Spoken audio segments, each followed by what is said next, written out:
Hello folks, in this video we are going to talk about subretinal and vitreous hemorrhage during scleral buccal surgery. It is a complication that's not so rare, not so often. It can occur in 1 to 10% of the scleral buccal surgeries.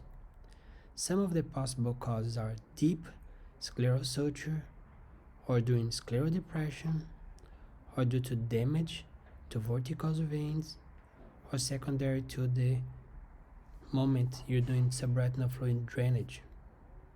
It may be a sight-threatening complication because the blood subretinal can progress to the macula.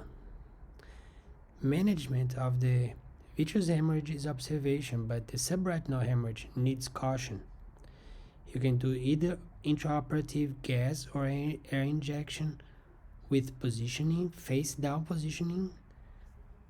The other option is to do a vitrectomy and aspiration of the blood, mobilization with the subretinal fluid or TPA, and then fluid air exchange.